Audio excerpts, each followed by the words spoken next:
Bismillahirrahmanirrahim. Dear students, Assalamu alaikum. This is biology class for grade 9 and I am here Ms. Zabnisa, your chemistry teacher.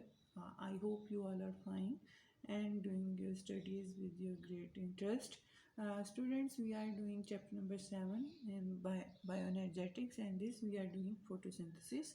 Photosynthesis is a process of making glucose from carbon dioxide and water in the presence of sunlight and chlorophyll with oxygen as a by product. यानी एक ऐसा food making process है photosynthesis that happens in the only plants in which plants capture sunlight and carbon dioxide with the help of chlorophyll in the presence of sunlight, and oxygen जो है उसमें as a by product produce होती है जिसे कि हम इस्तेमाल करते हैं फॉर द रेस्पिरेशन.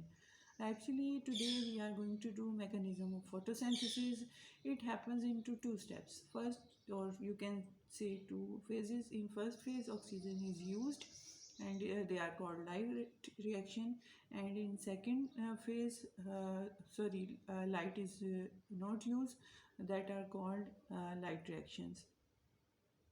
और उसमें during first phase light energy जो सनलाइट की प्लांट्स यूज़ करते हैं वो किस लिए यूज़ होती है? To make high energy molecules ATP, adenosine triphosphate, and NADPH.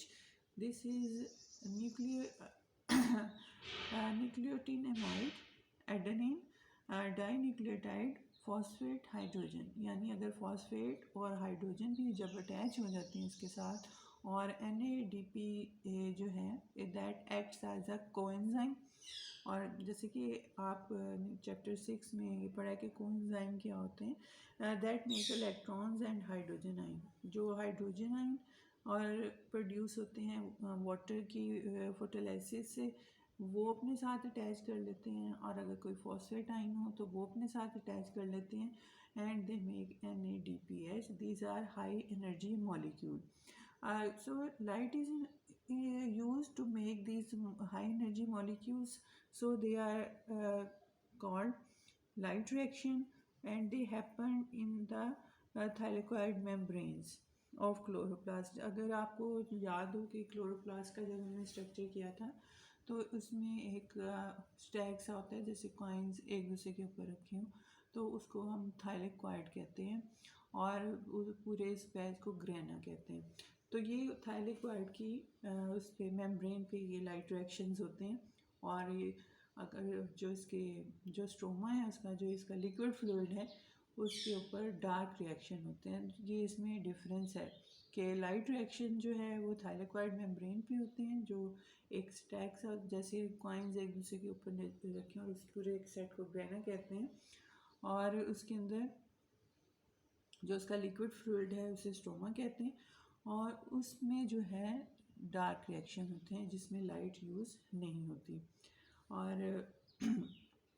During second phase carbon dioxide is reduce.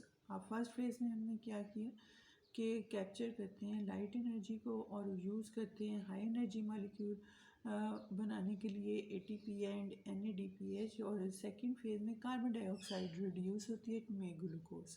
In this phase energy from high energy molecules, high energy molecules क्या हैं? ATP and NADPH is utilized. Since these reactions do not use light directly, they are not dark reaction, जैसे आप यहाँ पे देख सकते हैं. पहले ये लाइट रिएक्शन में देखें कि ये ATP और NADPH बने. डार्क रिएक्शन में कार्बन डाइऑक्साइड रिड्यूस होती है, इसमें ऑक्सीजन जो है गिव अप होती है, बाहर निकलती है, और ये डार्क रिएक्शन में ये यूज़ होती है.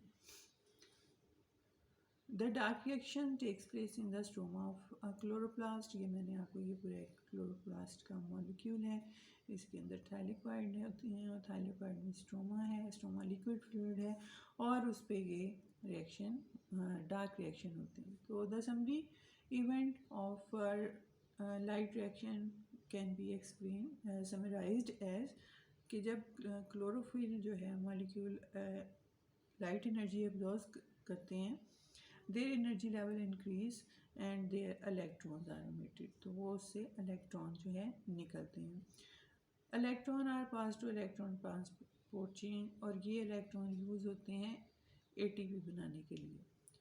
सेकेंड है light also breaks water molecules, this ये वाटर मॉलिक्यूल्स को भी ब्रेक करती है, और इससे एक तो ऑक्सीजन प्रोड्यूस होती है और दूसरे हाइड्रोजन एटम, और ये जो है हाइड्रोजन एटम जो है क्लोरोफिल को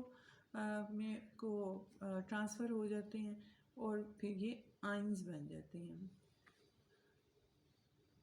the electron of chlorophyll after the production of ATP, जो इलेक्ट्रॉन फर्स्ट स्टेप में प्रोड्यूस हुए थे वो एटीपी बनाने के बाद, और हाइड्रोजन आइंस ऑफ वाटर, और जो हाइड्रोजन आइन एटम आइन में कन्वर्ट हुए थे, are use the reduction of NADP, उससे NADP एच में कन्वर्ट हो जाता है।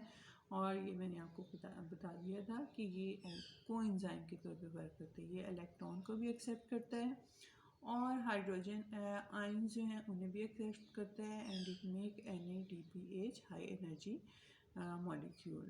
That's all for today. Have a nice time. Allah Hafiz.